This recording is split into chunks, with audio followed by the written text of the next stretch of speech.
This is Edwin Newman inviting you to meet the press with the Prime Minister of Singapore.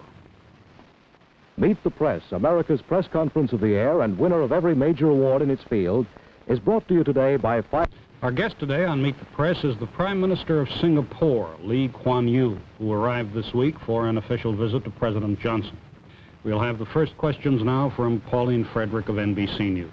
Mr. Prime Minister, you said in Washington that Americans are powerful. All the world is too painfully aware. But this power should be controlled. The United States should be restrained. Do you feel American power is controlled or used with restraint in Vietnam? As of now? Yes. I don't want to engage in your domestic dispute, and I'm not a general or an admiral, But you're a nation. Yes, I would like to see a great deal more caution, a more selective exercise of your enormous range of weapons that you've got, and more brains and feet, preferably Vietnamese brains and feet, rather than more power and gadgetry. Well, to be more specific, North Vietnam is less than 1/4 the size of Texas. It's now being bombed at the level that the bombing was carried on in World War II, and has been bombed for almost 3 years. Do you believe that this bombing is controlled or restrained use of power? That's like asking me whether I've stopped beating my wife. I mean, I'd never beat my wife. Well, let me ask you this. 47 heads of delegations in the United Nations, many of them foreign ministers, said in this General Assembly, American bombing of North Vietnam should be ended unconditionally. Do you agree with them? Well, that depends who the 47 heads are. Well, I'm sure you Are they know, from sir. Africa, from Asia, from Western Europe, They were from all over the Eastern world. Europe? They were from all over the world. Well, as I understand it, there are about, what, 120 members? 22. 122 members, so that's 47. Well, I wasn't there, but I mean, my colleague, Mr. Rajaratnam, Foreign Minister, is attending the United Nations, and I think he's going to say something on Vietnam. I don't want on the bombing and all the other problems about Vietnam, and I think bombing is one of the minor problems about Vietnam. Well, But if I may answer you this, he said it is a bothersome question. but do you feel the bombing should be stopped? Would this help to get Hanoi to the conference table? I think the bombing could be reduced and even stopped without any decisive change in the course of the war, but I think it does not follow that because you stop bombing, you'll have the North Vietnamese government to the conference table. Why should they go to the conference table? To help President Johnson win the elections? Do they love him? You know, Mr. Khrushchev said that he helped President Kennedy win by not seeing Mr. Nixon. In other words, are you saying that if the North Vietnamese should come to the conference table and there would be a settlement that President Johnson would win the next election? And by the same token, would he lose if there is not a peace settlement? I don't think it's as simple as that. I mean, you're putting words in, you're putting a form of words in such a tight and I think imprecise way, really, because the world is not so simple. It's not black and white. If they were to stop bombing, or you were to stop bombing, and if Hanoi were to meet with your president, it doesn't mean that there will be a settlement before the timetable for your presidential elections. And things can become very complicated, really, if it weren't. So I really don't want to go into all the intricacies, because it can take so many twists and turns, as Panmunjom did. So all I would like to say as an outsider is, will we all, in the name of humanity and for the sake of human civilization, take great care that there is no miscalculation on the reactions, not only of the North Vietnamese, but of the Russians and of the Chinese, because there must be a point at which they must react. Thank you, Mr. Prime Minister. We'll be back with Meet the Press and more questions for our guest, the Prime Minister of Singapore. But first, this message. Now back to Meet the Press, an unrehearsed press conference. Please remember, questions of the panel members do not necessarily reflect their own point of view. Here is our moderator, Edwin Newman. Resuming our interview, our guest today on Meet the Press is the Prime Minister of the Republic of Singapore, Lee Kuan Yew. You've just met Pauline Frederick of NBC News. The other reporters on our panel are Roland Evans of the Chicago Sun-Times, Seymour Topping of the New York Times, and Crosby Noyes of the Washington Evening Star. Lawrence E. Spivak, permanent member of the Meet the Press panel, will be back next Sunday. We'll continue the questions now with Mr. Evans. Mr. Prime Minister, you said in a recent speech, quote, "The wrong kind of conclusion to the mess in Vietnam can absolutely unscramble the whole lot of us in Southeast Asia." What did you mean by unscramble the whole lot of us? Well, one of the problems in Southeast Asia is that it consists of relatively new and fragile independent nations. They've just become independent since the Second World War. And the great problem is the will to resist. And it melts very easily because people, particularly in the world over, they want to be on the winning side. But in Southeast Asia, because they are small countries, because big armies have come, Europeans came, the Japanese came, you know, you bend with the wind like the bamboo, as the Chinese saying goes. And if it looks as if the east wind is growing stronger than the west wind, then people start bending that away even before the wind comes. What you're saying, sir, if I understand, is that the American position of force and resistance to this east wind is essential to give your country and these other newly independent countries a bulwark behind which you can develop your independence. Is that what you mean? No, may I say what I mean myself in my own form of words? I think Americans have, I think, is a friendly habit of trying to help a person think for himself, but I'd rather do my own composition, if I may. You have adopted this position in Vietnam. In 1954, you never asked the rest of Southeast Asia, and we were not consulted. You decided again in 1956 that Diem should not have free elections because, or he didn't want to have free elections, and you supported him because elections couldn't be free, and I've read all of the semantics about what is free and unfree. You decided in 1961, when things got a little bit difficult for Diem, to put in American advisors. And by 1963, at the end of 63, you had 25,000 American advisors in the Kennedy administration.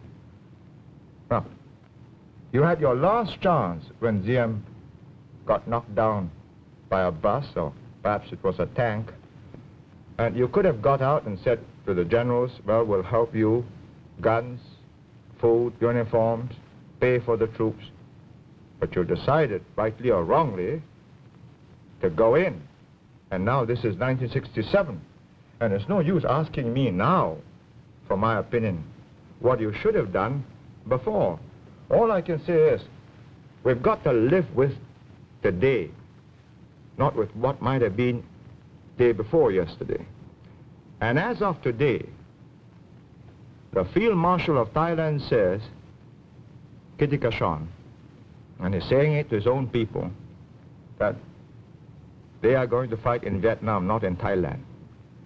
Well, I take that to mean that if that is gone, he's going to anticipate history, and you know, the Thais have this great sense of the future, and as good anticipators of history, if they make a kind of adjustments in their postures arising out of what they think is a failure in Vietnam, well, I don't think the Tunku in West Malaysia has got very many years, in spite of all his armed forces.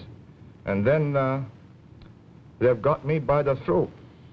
Mr. Topping, Well, if I may again do what my predecessors here have done, recall a speech you have made. Some years ago you said, the Vietnam experience shows that however massive the military cover, however enormous the economic assistance, if the leaders of the people in whose name and whose behalf military cover and economic aid are being given do not set out to secure their own salvation, the end result still is perdition, both for the helper and the helped.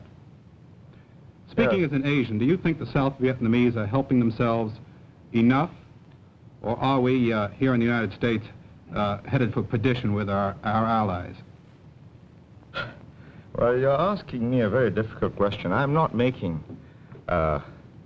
any direct contribution in Vietnam, and I think if I were a North Vietnamese, I'd resent the Prime Minister of Singapore passing judgment on the effort of the South Vietnamese, but I think they wouldn't mind my saying that the world will be a much better place if it's not Mr. Rusk explaining what this is all about, but either their president or their vice president, or better still, a new figure in a prime minister.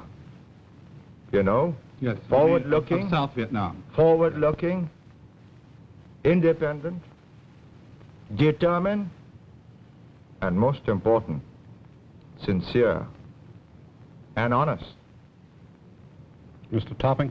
If I may shift a little here, one of the questions in our minds here has been that about the future of China and its relationship to Southeast Asia.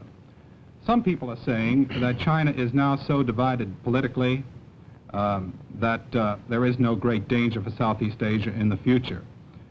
Speaking as a Chinese who understands China, can you make an estimate or a guess as to the future of China? Do you think in the near future it will become again a unified country, a strongly unified country that might represent some kind of a danger to Southeast Asia?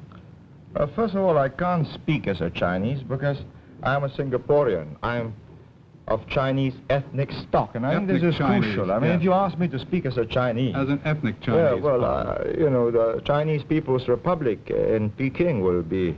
I think quite rightfully indignant, and so will the other aspirant in Taipei. But speaking as a Singaporean, with some of the built-in memory programming of the Chinese people, I would say that if you believe that the Chinese people will just splinter up into so many warlord communist committees, each governing a province or even part of a province, then you will make one of the gravest mistakes about Asia. I think I've traveled around the world often, and you know, people don't know that I come from Singapore, and they treat me as a Chinese or as a Chinaman in the old days, as they used to call them. And they used to say, Chiang Kai-shek, you know, in the middle 40s, and nowadays, of course, Mao Zedong. I'd say that they are determined as a people to unify and build a modern, powerful, wealthy Chinese nation. And I say good luck to them.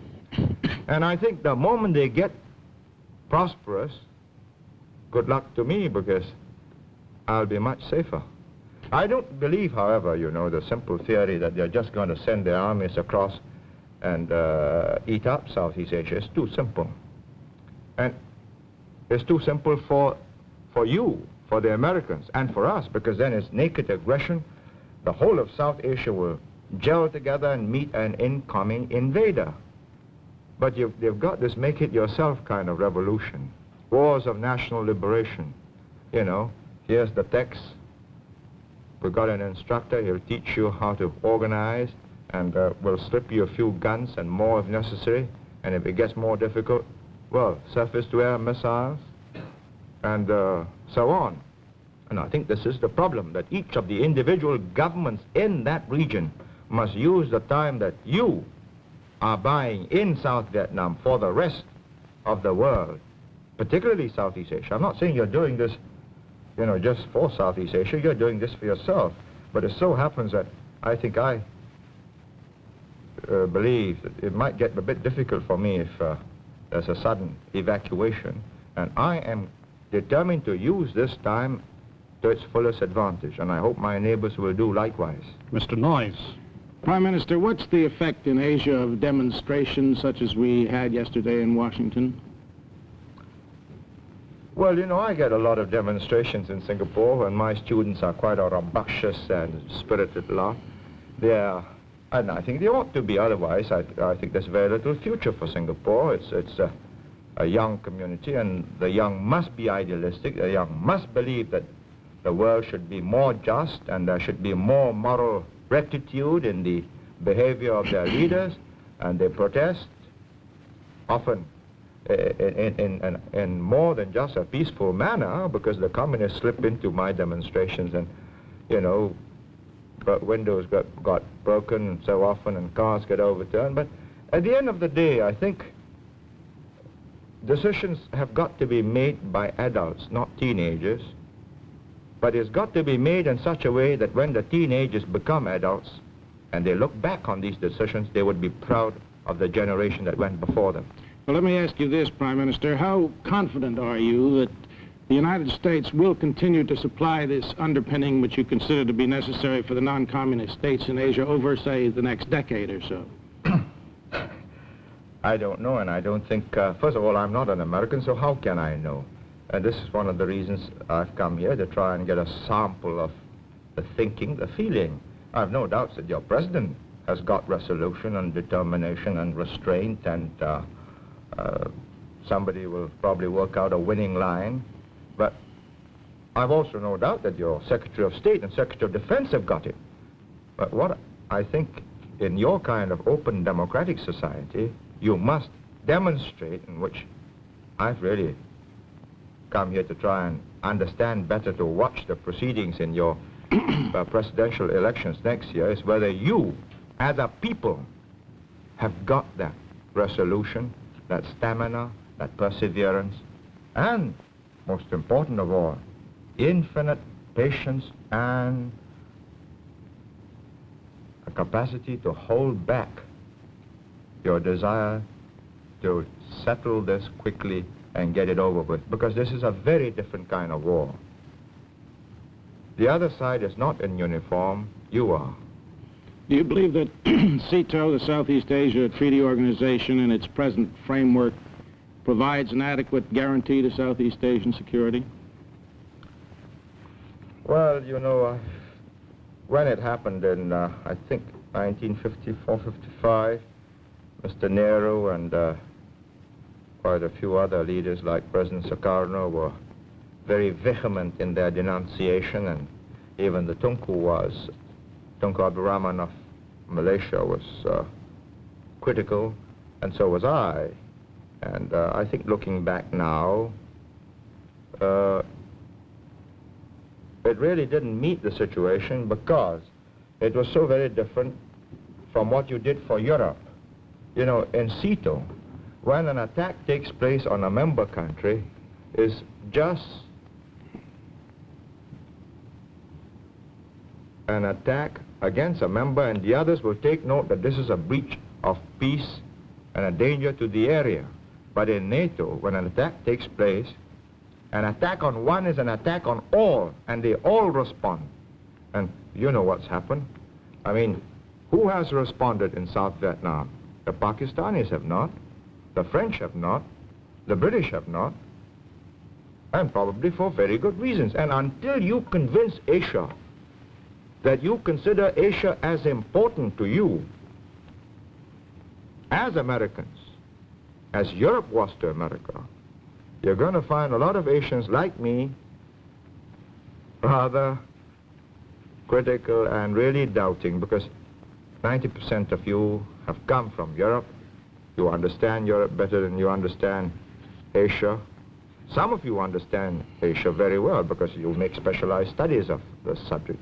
But as a people, and finally, it is the mothers and fathers watching this television screen and seeing what is happening to their sons, and all the sweethearts also watching this, that will decide. And if you want people to take a stand, you've got to demonstrate that as a people you've got what it takes, that Asia does matter to you. Ms. And Frederick. that's matter to the free world. Excuse me, Ms. Frederick. As you call it. Mr. Prime Minister, in answer to one of my questions, I believe you said, and I hope I'm quoting you correctly, in the name of humanity, great care should be taken that there be no reaction by the Russians and the Chinese. They must react. Would you tell us under what conditions you feel the Russians and the Chinese might react to what is going on in Vietnam, and whether there is any possibility of it now as you see the picture? I think really you ought to put that question to Mr. Khrushchev, Mr. Brezhnev and Mr. Kosygin, and probably Mr. Mao Zedong and Marshal Lin Piao or Zhou Enlai. I really can't answer this, but I'm quite certain that at some point they will decide that their own national interests are at stake and they must respond. Excuse me, gentlemen. Ms. Frederick, we have a little more than 3 minutes left. Mr. Evans. Mr. Prime Minister, you made it clear that you are concerned about the resolution, particularly beyond the '68 election and into the future of the U.S. in Vietnam and in all of Asia, that our interest is stable and long-term. Would it not help resolve that difficulty, as you see it, if your country put a small token force? You only have 2 million in your population, I understand, but if you put a small token force into the field to assist in the work that is being done over there against what we call aggression from the North, wouldn't that help the United States to resolve this issue? I don't see it as my duty as the Prime Minister, an elected Prime Minister of Singapore, and not a client state of the United States. I'm not in receipt of your aid, nor am I here to seek aid. I'm doing all right. I hope to do more trade with you. And I don't think it is the duty of the elected representative, leader of Singapore, to go and involve his country in a situation which can end disastrously for his whole people. And as I've said, if there is no resolution shown, and God knows what can happen between now and November 1968, you tell me what happens to all your allies who have gone in with you in South Vietnam. Mr. Topping. Well, in connection with what you've just said, I remember once you said, in fact, I believe you said it to me, when we were talking about your neutrality, you said, I am not neutral where the survival of my people are concerned. Now, if your survival does depend upon how well the United States and the South Vietnamese are able to do in Vietnam in the sense of containing the Asian communists, don't you think you should help more directly? I think my survival is not threatened yet. I've got my British friends and my Commonwealth friends in the area up till the middle 70s, and that's a very long time in the history of Southeast Asia.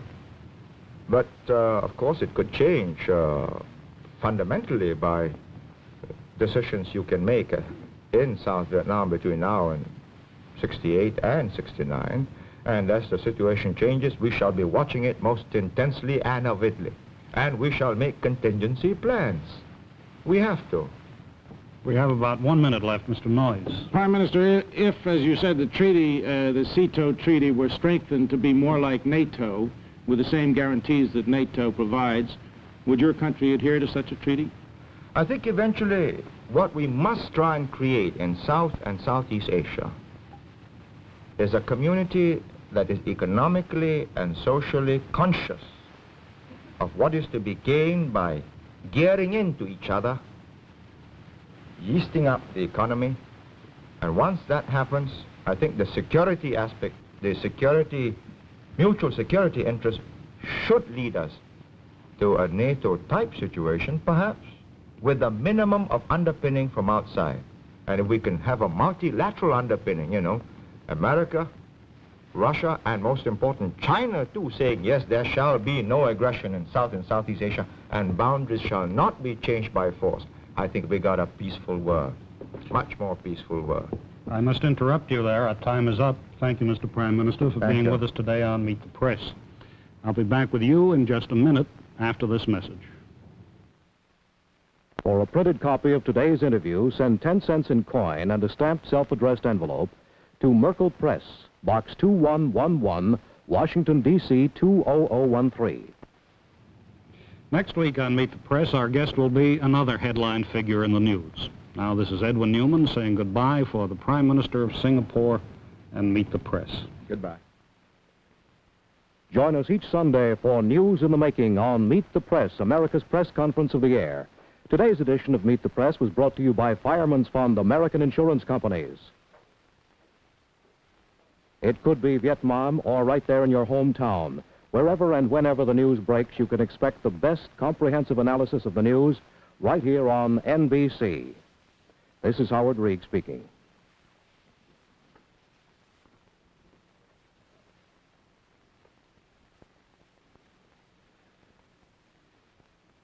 Meet the Press has been a public affairs presentation of NBC News and has come to you live from our studios in New York City.